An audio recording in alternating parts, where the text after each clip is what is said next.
बहुत ध्यान से सुनिएगा। इंद्रियों की इच्छाएं सम हो जाएं, ये कैसे संभव हो सकता है? एक उपाय है। क्या? योग आध्यात्मिकः पुंसां मतो निःश्रेयसाय में अत्यंतो परतीर्यत्र दुखस्य च सुखस्य च। एक बार बादशाह अकबर वृंदावन आए। क्यों आए? हमारे कुंज बिहारी लाल जी को जिन्होंने प्रकट किया, ऐसे स्वामी श्री हरदास जी का दर्शन करने के लिए आए। तानसेन का नाम सबने सुना है। तानसेन एक दिन कुछ गा रहे थे, तो तानसेन का गायन इतना अच्छा था कि बादशाह रोज ही उनकी तारीफ करता था। लेकिन एक दिन तानसेन इतना अच्छा गाने लगे कि बादशाह अकबर बोला, आज तक तो मैंने आपकी केवल तारीफ की है, लेकिन आज मैं घोषणा कर दूंगा पूरे विश्व में तानसेन से अच्छा गायक नहीं है। तब तानसेन ने क्या किया? वहीं एक नदी के किनारे खड़े थे, नदी में अपनी उंगली डाल करके और बाहर निकाला तो एक बूंद यहां बन गई, और वो बूंद जैसे ही नीचे गिरी तो तानसेन कहते हैं, मेरी गायकी इस बूंद के समान है और मेरे गुरुदेव की गायकी इस सरोवर के समान है, इस नदी के समान है, मैं उनके आगे कुछ भी नहीं हूं। बादशाह अकबर बोला, भाई ठीक है, तुम्हारी गुरु निष्ठा बहुत अच्छी है, तुम अपने गुरु की प्रशंसा कर रहे हो, गुरु को प्रधान बता रहे हो, अच्छी बात है, पर एक बात मैं कह दूं, गायक तुमसे अच्छा नहीं है तो श्रोता मुझसे अच्छा दुनिया में कोई नहीं है। मैंने इतनों को सुना है, मैं कह सकता हूं तुमसे अच्छा गायक है नहीं। तानसेन बोले, आप भी मेरी बात मान लीजिए, मेरे गुरुदेव की गायकी के आगे मैं बिंदु के समान। तानसेन बोला, तुम्हारे गुरुजी इतना अच्छा गाते हैं तो चलो हमको सुनाओ। तानसेन बोला, हमारे गुरुजी तुम्हारे दरबार में कभी नहीं आएंगे, और वो दरबारियों के लिए गाते भी नहीं हैं। हमारे गुरुजी तो केवल एक के दरबार में गाते हैं। किसके दरबार में? बोले, तुम हिंदुस्तान के शहंशाह होंगे, वो तो विश्व के शहंशाह के आगे गाते हैं, वो तो ब्रह्मांड के शहंशाह के आगे गाते हैं, वो तो कुंज बिहारी लाल के आगे गाते हैं, उन्हीं को रिझाने के लिए गाते हैं। भैया हमारे ब्रजमंडल में ऐसे ऐसे भगत भये हैं। कुम्मन दास जी का ऐसा चरित्र आता है कि कुम्मन दास जी एक दिन गा रहे थे राग भैरव, और किसी राजा ने उनके भैरव राग को सुनकर के वाह वाह वाह वाह वाह वाह 3 बार वाह वाह किया। तो कुम्मन दास जी ने भैरव राग को तो विसर्जन कर दिया नदी में। तो कुम्मन दास जी ने भैरव राग गाना बंद कर दिया। क्यों? आगरा का बादशाह वाह वाह कर गया उस पर। कुम्मन दास जी ने पर्चा ही फाड़ के फेंक दिया, बोले आज के बाद भैरव राग गाना ही नहीं मुझको। ये इस बादशाह ने वाहवाही कैसे की? फिर चरित्र बड़ा है कि बादशाह बहुत पीछे पड़ गया, कुम्मन दास जी को आगरा बुलवाया, तब कुम्मन दास जी ने वहां जाकर के ऐसा पद गाया कि राजा बेचारा क्षमा मांगने लगा। लंबा प्रसंग, उसमें नहीं जाएंगे। पर ठाकुर जी को अब कुम्मन दास जी के मुख से सारे राग बढ़िया लगते हैं, लेकिन कुम्मन दास जी भैरव नहीं गाते। भैरव राग का नियम है, अगर कोई गाए तो ठाकुर जी की नींद खुलती है। तो एक दिन क्या हुआ, ठाकुर जी अब कुम्मन दास जी के पास लीला करने आते थे, तो कुम्मन दास जी के पास जब भी आते सो जाते। कुम्मन दास जी चरण दबाते, ठाकुर जी के चरण दबाते, सिर सहलाते, खूब गा गा के सुनाते, ठाकुर जी सोते ही रहते।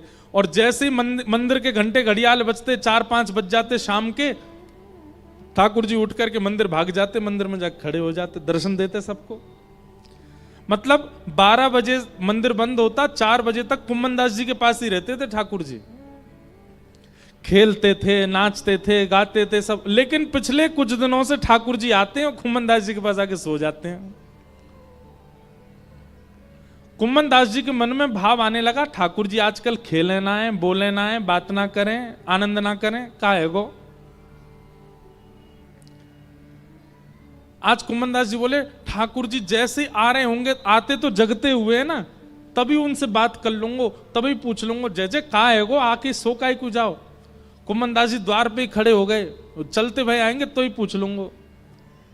ठाकुर जी चलते हुए आए, कुम्मनदास जी के सामने जैसे पहुंचे, कुम्मनदास जी को देखते ही ठाकुर जी ने आंख बंद कर ली, उबासी लेने लगे और निद्रा आने लगी, आते आते सो गए। बोले ये तो बड़ी जोर की नींद आवे इन्हें, बातें ही ना करें, मोते बतिया में ही ना है।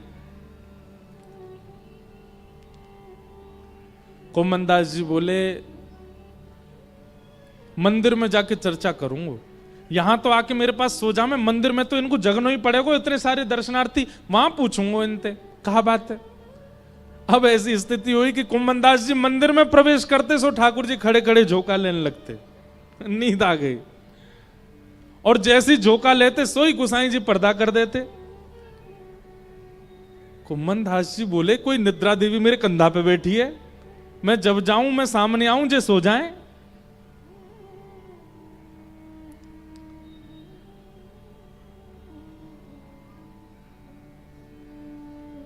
गुसाई जी से जाकर के कुम्मनदास जी ने निवेदन किया,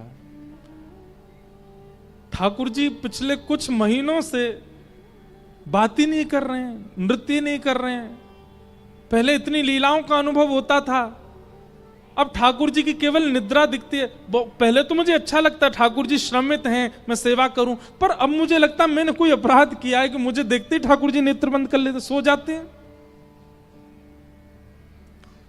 तब गुरुदेव ने बताया, बोले मैंने सुनी तेने भैरव राग गानो बंद कर दिया है। बोले हाँ, एक राजा वाहवाही करके चलोगे वापे, या हमारे मैंने गानो बंद कर दियो।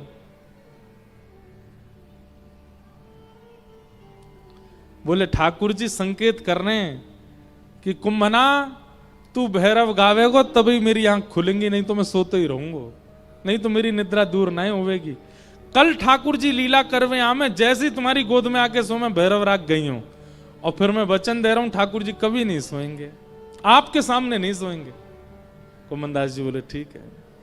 ठाकुर जी आए, उछल कूद करते भाई आए, लेकिन जैसे कुम्मनदास जी आए सोई उबासी आनी शुरू, आंख बंद होने लगी, लुढ़क गए, आके गोद में सो गए, गहरी निद्रा में खर्राटे ले रहे धीरे धीरे।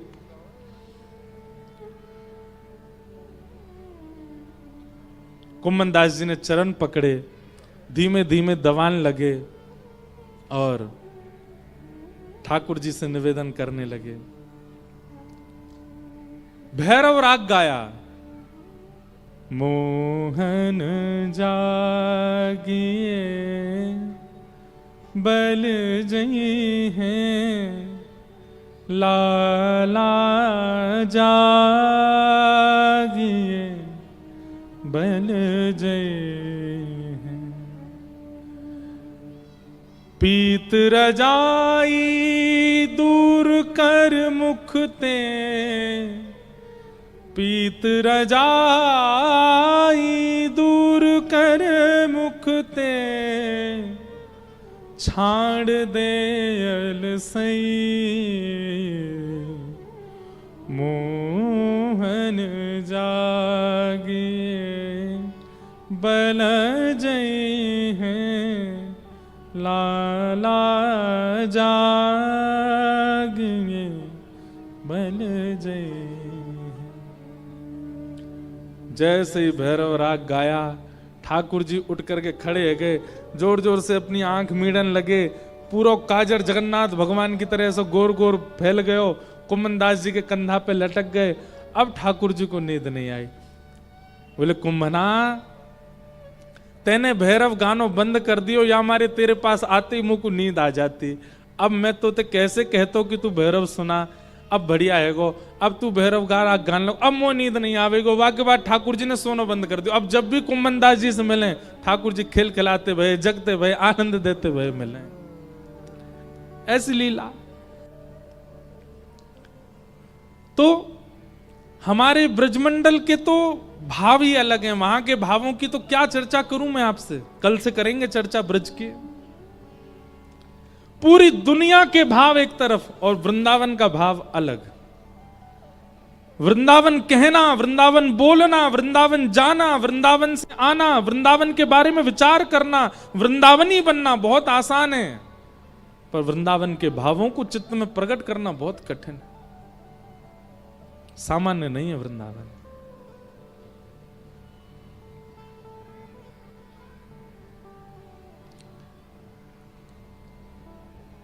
फिर प्रसंग आता है कि तानसेन के साथ आ गए। अब वही राग रहंदी हो भैया जो चल लो। तो आ गए वृंदावन। अकबर ने आकर के स्वामी श्री हरदास जी को प्रणाम किया, उनका गायन सुना। फिर स्वामी जी को पता चल गया कि अकबर आया है, आदि आदि सब भाव।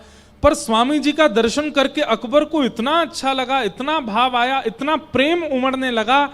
स्वामी जी के भाव में, जीवन कथा में ऐसा भाव आता है कि अकबर ने फिर वापस इंद्रप्रस्थ जाना, दिल्ली जाना अस्वीकार कर दिया। बोला मैं जा ही नहीं रहा, मैं यहीं रहूंगा वृंदावन में और जीवन भर स्वामी जी का सेवक बन के रहूंगा, अब वापस नहीं जाऊंगा। तब स्वामी जी के चित्त में भाव आया, बोले भैया जी अकबर अगर यहां रहने लगो तो यहाँ के कारण भीड़ जुटन लगेगी, इतनी भीड़ रहने लगेगी, वृंदावन की शोभा बिगड़ने लगेगी, इतने अयोग्य लोग भी। और भैया ये तो अकबर है, यहाँ के जन कितने शत्रु होंगे, कितने मित्र होंगे, का खाते होंगे, का पीते पहनते होंगे, यहाँ के कारण सब वृंदावन आमेंगे और कहीं वृंदावन को आकर के दूषित ना कर दें। या हमारे स्वामी श्री हरदास जी महाराज ने ही आज्ञा कर दी, बोले अकबर अगर तुम हमें प्रसन्न करना चाहते हो तो हमारी आज्ञा मानो। बोले क्या? बोले ब्रज मंडल की सीमा पर जाकर के बैठ जाओ, मतलब इंद्रप्रस्थ चले जाओ और वहीं से ब्रज की सुरक्षा रक्षा और यहाँ के बानर और यहाँ की वृक्ष वल्लरियों की सेवा के लिए कुछ ना कुछ भेजते रहा करो, पर तुम यहां मत रहो, तुम वहीं जाओ। तुम्हारे यहां रहने से ब्रज की शोभा बढ़ेगी नहीं।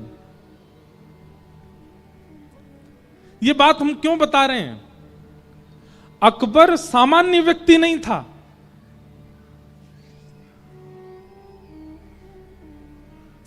हमारी भक्तमाल जी में ऐसा वर्णन आता है कि अकबर जिस जगह बैठकर के अपनी नमाज आदि करता था या जो भी उसके क्रम थे वहां करता था, वहां उसने 5 चित्र लगा रखे थे। गोस्वामी तुलसीदास जी का, मीराबाई का, स्वामी श्री हरदास जी का, अन्य अन्य इन सब रसिकों के नित्य दर्शन करता था। इसलिए हमारे वृंदावन के बिहारी जी को प्रकट करने वाले स्वामी श्री हरदास जी का जो चित्र है हाथ में वीणा लेकर के, यह चित्र सबसे पहले अकबर ने बनवाया था, इसीलिए वो चित्र सबको सुलभ है। और कोई चित्र नहीं है स्वामी जी का। फिर एक चित्र प्रिया प्रियतम दोनों गोद में बैठे हैं, वो फिर दूसरा चित्र भी प्राप्त हुआ, परंतु स्वामी जी का सबसे पहला चित्र अकबर ने बनवाया, ताकि मैं नित्य स्वामी जी का दर्शन कर सकूं दिल्ली में रह करके भी। अपने अपने पूजा घर में रखता था वो। मन की शुद्धता और अपनी इच्छाओं की निवृत्ति का केवल एक उपाय है। क्या? किसी वैष्णव का, किसी भगवत प्राप्त का एक बार भी आपने संग कर लिया, आपकी इच्छाएं अपने आप सिमटने लग जाएंगी। अकबर जैसा भोगी, अकबर जैसा जिसके सामने इंद्रियों के एक नहीं अनेक सुख प्रस्तुत हैं, जीव को पाने के लिए एक नहीं अनेक व्यंजन हैं, स्पर्श के लिए एक नहीं अनेक वस्तु हैं, पर ऐसी स्थिति में भी अकबर अपनी समस्त इंद्रियों को समेट करके कैसे रह लेता था? क्योंकि स्वामी जी का संग उसने किया था, क्योंकि वृंदावन के रसिकों का संग उसने किया था। वही बात यहां पर भगवान कपिल कह रहे हैं। मन की इच्छाओं को निवृत्त करने का 2 उपाय हैं। पहला तो सत्संग श्रवण और दूसरा संतों का या भगवत प्राप्तों का संग। कभी कभी बंधुओं समय मिलता है ना छुट्टियों का, तो आप लोग क्या करते हैं? तीर्थ चले जाते हैं, धाम चले जाते हैं, परिवार के साथ चले जाते हैं, आदि आदि। हमारी कही एक बात मानिएगा, ब्रज में किसी रसिकों के स्थान पर जाओ और वहां जाके सेवा करो। 7 दिन के लिए वृंदावन में किसी स्थान पर चले जाओ और वहां जाकर किसी को बोले हम 7 दिन की छुट्टी लेकर के हमें कोई सेवा दे दीजिए, हमें सोहनी की सेवा दो, बर्तन मांजने की सेवा दो, कपड़ा धोवे की सेवा दे दो, कुछ भी, रसिक संत की एक सेवा। मैं कह तो रहा हूं पर मुझे यूं लग रही है भीड़ नहीं लग जाए वृंदावन में। रसिक यूं कहें भैया कहां थे इतने बर्तन भारे धोवे भारे आ गए कितनी झाड़ू लगवाए इतने सारे आ गए। पर हम आपसे एक बात कह रहे हैं, आपका मन उसी से ही पवित्र होगा। रसिकों की सेवा, संतों की सेवा,